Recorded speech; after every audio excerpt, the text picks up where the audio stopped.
Hey there, welcome to episode 164 of the Let's Innovate for Vegas audio program. I'm your host, Dan Hugo, Managing Director of the Innovate for Vegas Foundation. We are recording this at 11:21 a.m. Pacific Daylight Time here in the Greater Vegas area on Tuesday, April 7th, 2026. We normally publish Tuesday mornings. Here's a funny story. I was recording this initially when it was still dark. Probably about 4 o'clock in the morning. And I have a cricket, a noisy cricket. So when it's dark, it comes out to play and you could hear it. And more importantly, I could hear it, and it was ridiculously distracting. So I decided to wait until now. So here we are on this April 7th. So we'll publish maybe early afternoon instead, with apologies on behalf of the noisy cricket. Today's title and topic, Excelsior, Part 3. Hopefully I'm sorry, if you're not familiar, jumping ahead there. If you're not familiar with the Let's Innovate for Vegas audio program, or perhaps the Innovate for Vegas Foundation, let me tell you, you're in the right place to learn more. We rebooted the original Code for Vegas in June of 2022 as the Code for Vegas Foundation, a standalone Nevada nonprofit corporation. We became a 501c3 public charity shortly after, and then we renamed to Innovate for Vegas Foundation for two reasons: to be more inclusive. I'm not a coder, can I participate? Was a common question back then when we had people asking questions at all. And the other reason, Code for America, which Code for Vegas was a part of a decade ago, was shutting down their brigade program. So time to change names and so on. It was a net win for us, but that's the very quick story of the Innovate for Vegas Foundation coming together. The Let's Innovate for Vegas audio program is an occasional weekly audio program about what we're working on, how we're trying to accomplish it, and so on. Lately, we'll be talking more about the Smarter Smart City Challenge, but there's other stuff like today's episode, Excelsior Part 3. Hopefully, wherever you found this audio program, you're able to locate the episode description, which contains the show notes, including a brief summary. It's actually a little tiny bit longer than normal, but still brief. I'll read that, and then the two normal standard links in all of our audio programs of late. So let me get started so we can get done before that cricket comes back. The summary. It has been a while since we added a proper sequel to the Excelsior theme. There was an Excelsior episode entering our fourth year, but also Part 1 and Part 2 prior. So let us collect a few of our current goals and initiatives and other such things for Part 3. That's 3. I don't know what my voice is doing right now. I got the Bobby Brady voice change effect. If you know, you know. The links for today's episode, as usual, the Innovate for Vegas activity homepage, Innovate FOR Vegas, no space, innovateforvegas.org. is where you will find our initiatives and people contributing to them. We do use GitHub for civic volunteer contribution management, as well as software configuration, change management, and so on, so that we can properly celebrate those who contribute their time, effort, and expertise to our various efforts, not just coders. So GitHub can be used by non-coders and coders alike. Not everything is code. Ooh, noisy streets outside. Innovate for Vegas Foundation, Innovate FOR Vegas, same spelling, no spaces, .foundation is the business side. Remember, we are a Nevada nonprofit corporation. So we have bylaws, we have policies, we have, what else? We have board of directors. We do have a couple of empty board seats. I'll mention that again. So we basically have the fun, interesting stuff, and then we have the business stuff. So two homepages. Who's better than us? On that note, onward and upward. Excelsior, by the way, that's what that means. It's a translation, so it could mean a couple of different variations on that theme, but onward and upward. These episodes are about blue sky, the Excelsior episodes, about blue sky, forward and upward, looks at what we would like to accomplish, how we hope to get there, and perhaps why you may want to join in. We are still looking to fill empty board seats, by the way, though outreach in general is a substantial challenge lately. The civic volunteer winter persists. From what I have seen, there are pockets of participation around the country here and there, but I can only speak with authority of the greater Vegas area, which I spoke about in last week's episode about our deferred Smarter Smart City Challenge, the deferred challenge schedule, and some of the obstacles that I've run into thus far trying to get this going. That getting a response is difficult enough, so we are in a holding pattern from a governance standpoint. So always on the lookout, though, for those interested and interesting people who would like to participate in community elevation through civic volunteerism. By the way, our purpose statement on record with all the usual players: to enable and encourage ideation, innovation, and implementation to make our communities better. Substantially generic to enable all forms of those three I's: ideation, innovation, implementation. Community elevation is the thing. And of course, the Smarter Smart City Challenge is put off to start in January 2027 rather than the intended March 1st, 2026 start date. Can't really get started on the early adopter phase without some early adopters. We need outreach. We need more people to know what this notion is all about, and we need some additional people to join in on the facilitator side so that we can actually put together a solid year. So we'll just make it a full year, 2027, a solid year of community outreach, enabling the people who live and work and sometimes visit Las Vegas. Why limit things to just locals? Although obviously we would like substantial local participation. This is an undertaking for more than one person, though, and the results should be substantially worthwhile for people who do want to take part. We will have to wait to confirm that, though. So it'll be 2027 throughout the year. This enables maximal participation rather than pinning everything on a weekend or a few days. You got all year. Work on multiple projects if you want, or take some time when you have it. Not everybody is staying awake for a long weekend of pizza, Red Bull, and hackathons. Yeah. Flexible for all. So we have an experimental change. First, I want to put this out there. Generally speaking, our foundation is about cultivating a culture of innovation in the greater Vegas area, maybe beyond. And that means pretty much anyone who is innovation curious is welcome to join in. We've been saying this throughout our existence, that all are welcome. All you have to do is show up and be interested, and interesting helps. However, if there's one thing that has been painfully clear, those without experience are not ideal candidates to be a part of the reboot of our foundation. Every year it seems like we got to start over, or really getting out of the civic volunteer winter and onto a better path forward and upward, of course. Does this mean the foundation is no longer an egalitarian organization open to all? No. Ideally, just as is the case with the Smarter Smart City Challenge, anyone of any age, any background, any experience, any interest in a part of our pursuits in one way or another, if they really want to be, is welcome to participate, of course. That last part, though, if they really want to, that last part there is key. And this slight adjustment to who we are reaching out to primarily is due to the fact that our skeletal crew, that's me, myself, and I for the moment, cannot possibly support newcomers across any area of interest.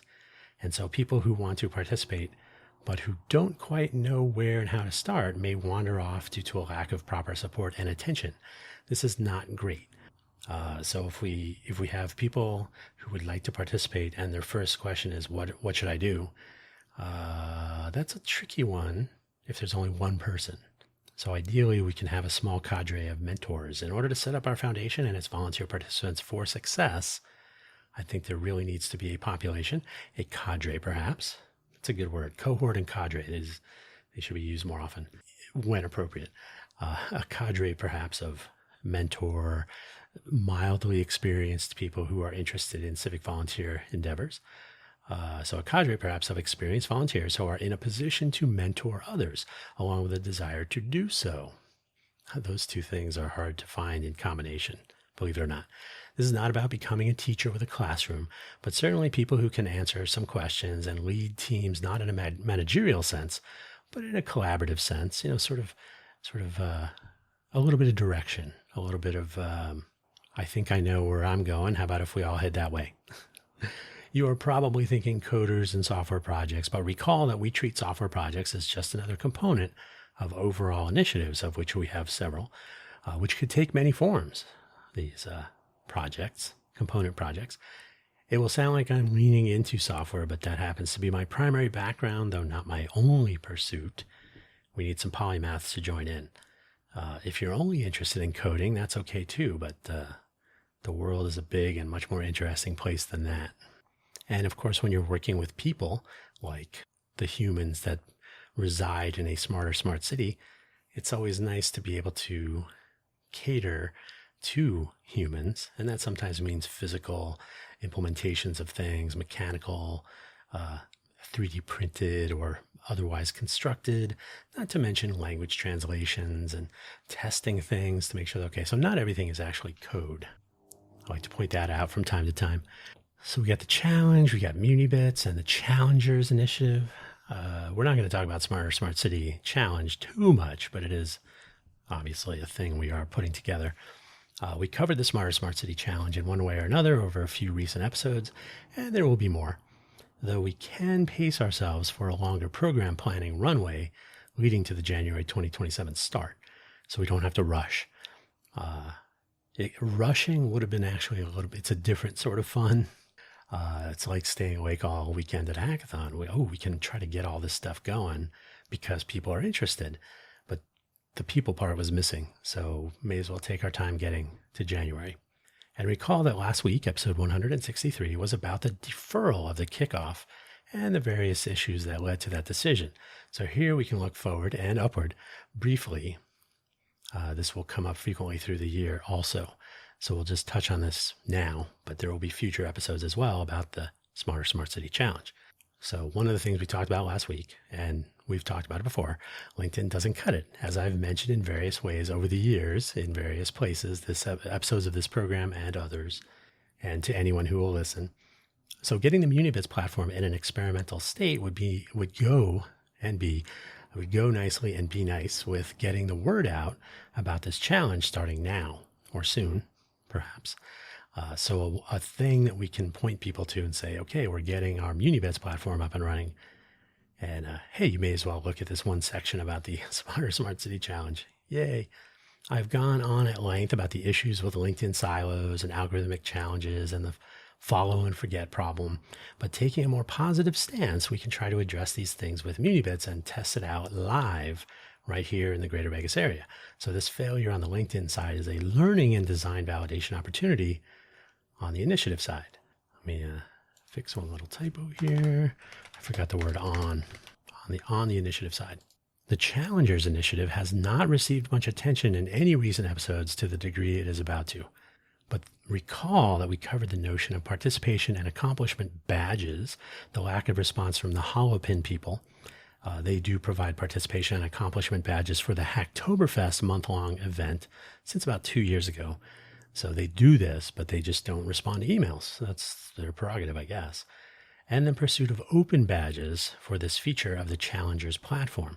Not to mention, and by the way, we would have an issuer implementation of open badges for the Smarter Smart City Hackathon. For the challenge, including participation in hackathons and other such things. Participation in general, et cetera, et cetera. Not to mention signups and parental permission and teams and a calendar for keeping track of all sorts of possible challenge in which to participate in or beyond Greater Vegas. So MuniBits and the Challengers are going to take center stage through this Smarter Smart City Challenge planning and rollout process. Or is that processes? Your choice. Planning and roll out processes, which we now have more time to pursue. So getting Challengers out there up and running. I've talked about Challengers before, and this one obviously we'll talk about more once we're up and running with that. Will ideally provide a place where our local press, which does an awful job of this now, can look and find local people. The Challengers platform is built to work anywhere, but obviously we will have a local, Innovate for Vegas oriented implementation so that people in the press, people who are curious to know who won the U.S. Congressional Apps Challenge.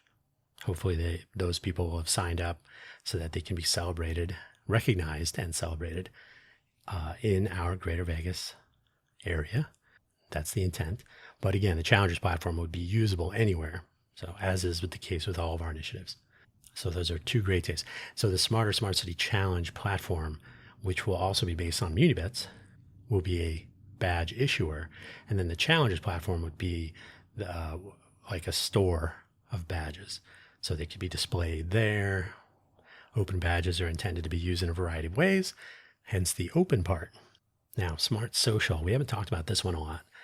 The core initiative for both MuniBets, which is actually My Muni and the Welcome pair of initiatives as they come together, but that's maybe inside baseball, so we don't have to talk about that too much today.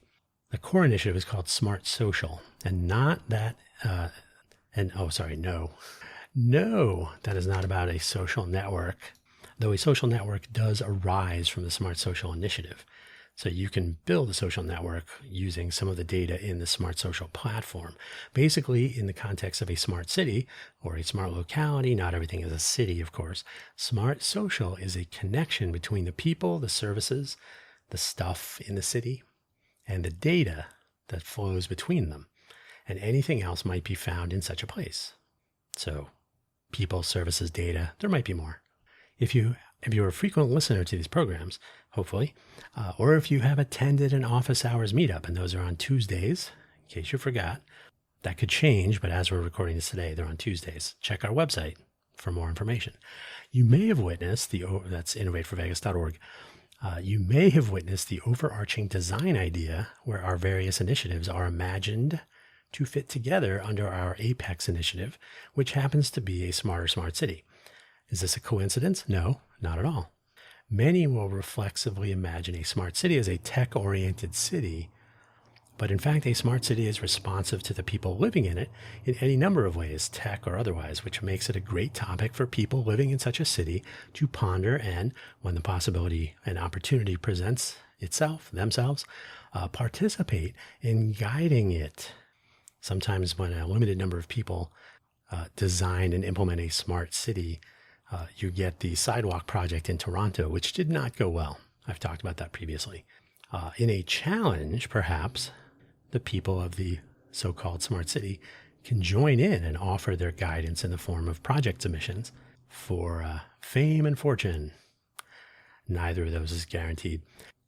So since our Apex initiative, formerly called the Capstone Initiative, but that was confusing for teachers especially, is essentially the sum of our initiatives. That is what integration is, right?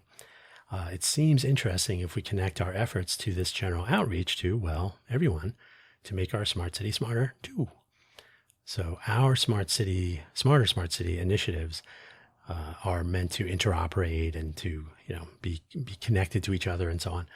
But also if we engage our larger, greater Vegas locals and people who visit here and so on, say, hey, would you like to participate? You don't have to join our organization, but the idea is to take those little problems that, I wish somebody would fix that. Well, how about if we provide a full year for you to say, you know what, maybe I should submit my idea to fix that or make that better, etc. If we can put Smart Social into a usable state, obviously that would be a nice idea since it's a core technology we're working on. It could be useful for some who want to use its services to build their own smarter smart city challenge submission. How this will work out remains to be seen. Co-creation is like that. So having the balance of 2026 to move in that direction will be useful, I think. Remember, the idea is to connect people, systems, or services and the data so that they can be useful for, well, what people want to accomplish. That's what a smarter smart city should be, empowering its residents and visitors to make that city work for them when possible. The My Muni and Welcome initiatives, for examples, are intended to be the human interface for a smart city for the people who live in it, My Muni, and the people who visit, Welcome. And again, these are not Vegas-centric, so ideally they would work anywhere. We'll just test them here. We got 38 million people visiting in 2025. Some of them might be interested in the Welcome initiative, for example, part of MuniBets. The Open Data Capture Platform initiative is intended to connect data to open data sets. This is part of the origin story of the Code for Vegas brigade in the Code for America days. And the City of Las Vegas open data sets, which arose from those early days, are still maintained today, with more added, of course. So yay. And hopefully the people of Greater Vegas and beyond will have other ideas put into this, into the mix. So they'll put all of this to use in novel ways. As is so often the case, when you invite more people with more ideas to participate in things like this, you will find that they have ideas you did not think of. So the more the merrier, as we say. There are 3 C's to be concerned about here: connect, collaborate, communicate. Most of our initiatives are designed to interoperate and to function in a variety of ways. Smart Social, for example, could also form the basis of our Project ACT initiative, which is intended to connect cohorts, connect cohorts in a decentralized manner. And by the way, the ACT part, by the way, the ACT part stands for Autonomous Cohort Tessellation, so they can, collaborate and communicate. The initial motivation for Project ACT was, and still is, to form a tessellation. That's another word for a mosaic. So that's kind of a visualization, or like a map, or a mosaic, a tessellation of the various cohorts, civic volunteer cohorts, anywhere. Nevada, United States, Earth. The moon is becoming popular again. Since Code for America sunset the Brigade program, note that Code for Vegas did form as part of Code for America way back when. Those days are over for everybody. So without the Brigade program, and without that sort of platform of promotion, I suppose you could say, really you're on your own to discover who, is anyone in my city contributing their civic volunteer time, effort, and expertise to elevating our communities? Wouldn't it be nice to be able to discover that in a useful way? Don't even bother with Google. The implementation details are beyond the scope of this episode, of course, but suffice to say that the idea is to collect sufficient information about each cohort and what they are working on so that a tessellation can be formed and displayed. So not only the cohorts, but their initiatives and projects. And then we can also search those and contact so that we can connect, collaborate, and communicate, of course. We enable discovery so that the cohorts can, again, do those 3 C's. So it all comes together. If you've ever tried to find a civic volunteer organization in Google, you are in for a long day. So this is a purpose-built directory of sorts, but without the maintenance overhead of a spreadsheet, for example, which has been used by people. We are expanding the scope of Project ACT, which is actually not necessary to do explicitly if it works to plan. So it should just be another entry. Right? We're a civic volunteer organization. We are a Nevada-centric community elevation organization, etc. But we can use the same ideas to connect any cohorts doing anything without depending on a central coordinating entity. No central spreadsheet to update, no hierarchical management structure, no need for permission, don't need to ask, don't need to sign up. No real need to constrain participation in this network graph at all, really, from a practical sense. There may need to be specialized implementations, maybe little corners of the Project ACT infrastructure, especially if it's like a kids learning to code, in the interest of safety for minors, keeping underage people with parental permission, of course, and participation, but keeping that as a separate part of a network, totally reasonable. But in general, making it easy to collaborate or even discover each other is the one of the motivations. So really, this should be pretty cool for a variety of reasons, especially when we apply it to new idea, innovate for Vegas. Habit, innovate for Nevada.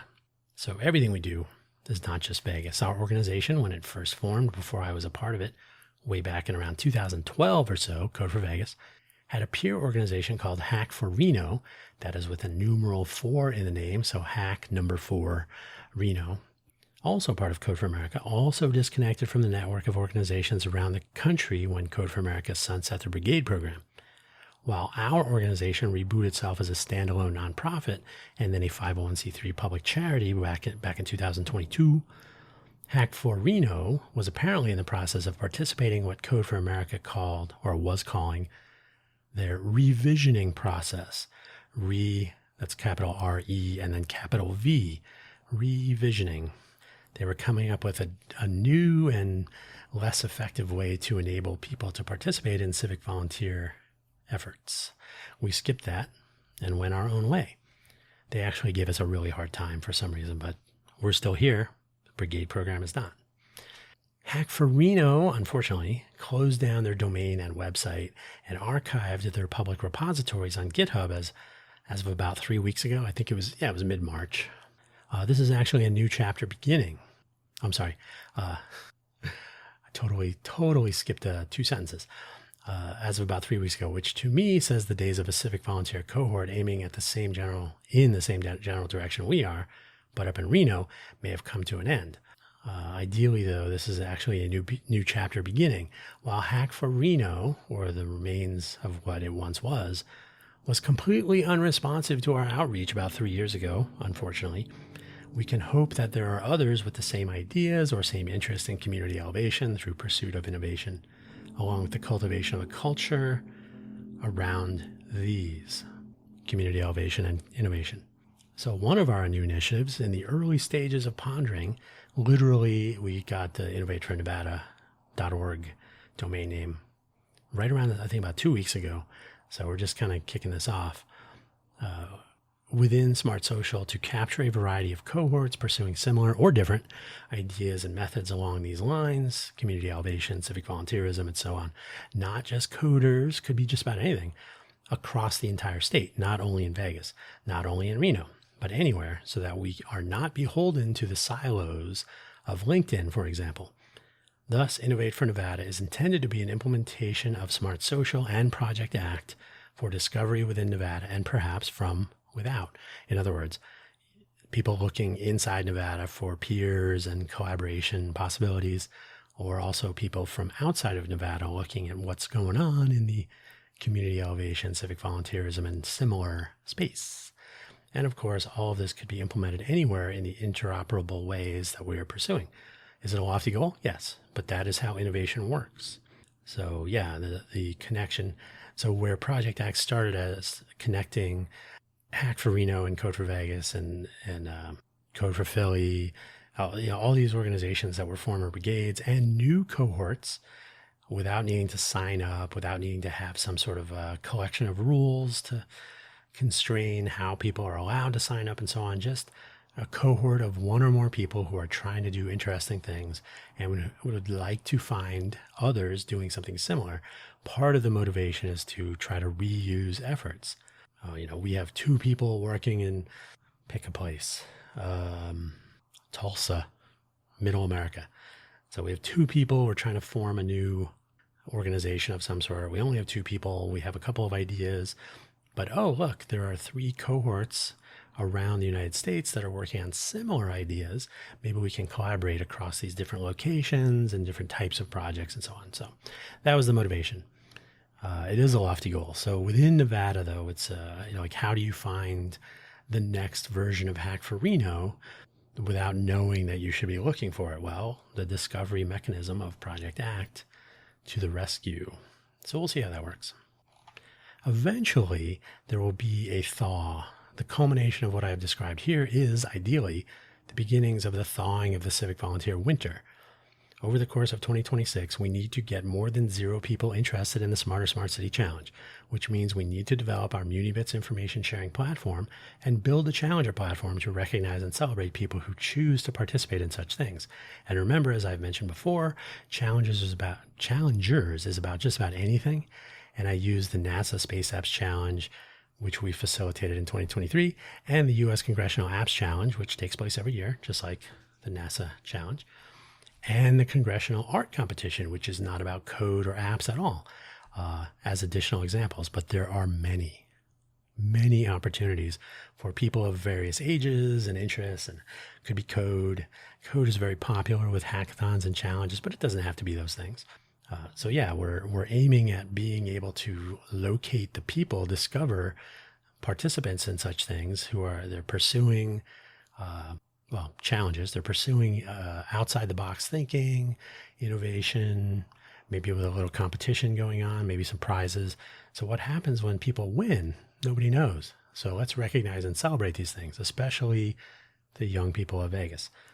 I have referred to this a few times, and my favorite example of what we need to accomplish, what we still need to accomplish, is the test range scene from Top Gun Maverick, where the Maverick character, what's his name, Tom Cruise, demonstrates to the other members of the team, his students that he's training for this big mission they got going on, that the mission can indeed be accomplished by showing rather than telling. So we'll never do it in under whatever minutes. So Tom Cruise, the Tom Cruise character, Pete Mitchell, Maverick, he does the mission in, 2 minutes and 15 seconds instead of 2 minutes and 30. So he shows that it can indeed be done. You just have to want to do it. This is a common challenge in Vegas, challenge with a small c, which is absolutely a show me what you got kind of place. I've talked about this before too.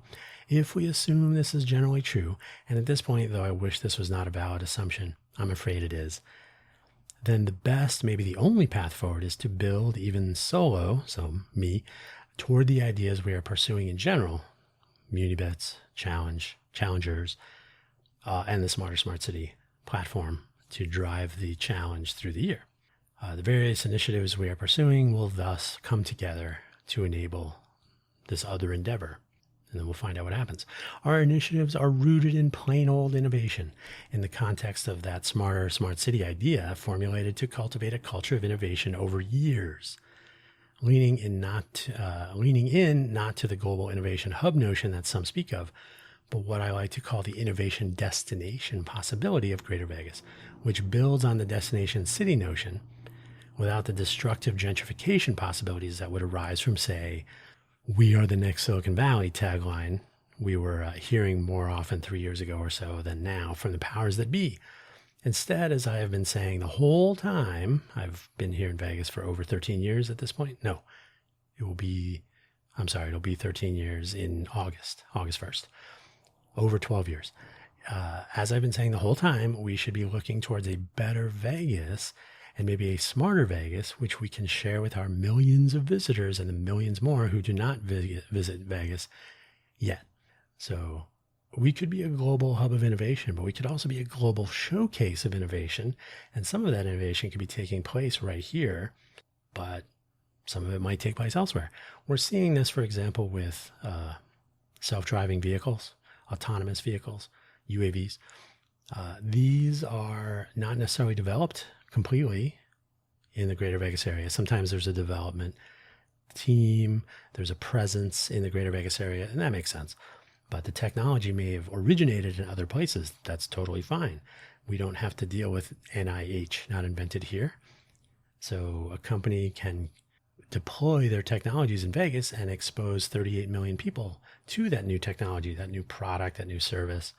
That's part of the giant upside of the Greater Vegas area.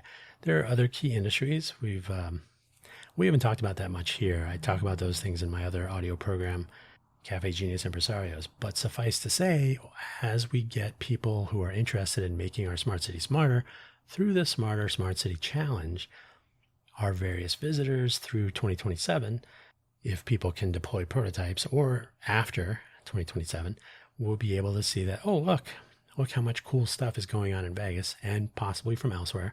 We can go to Vegas and try it out. How cool would that be? So that's the idea. But there's some more stuff. I don't want to keep this, I want to keep this episode brief. I don't want to go on for hours and hours. And plus, my voice is very clearly not interested in that either, going on for hours. So you can listen to the other Excelsior episodes, get a general idea. All of our initiatives are ongoing. We don't intend to have anything that's sort of one and done.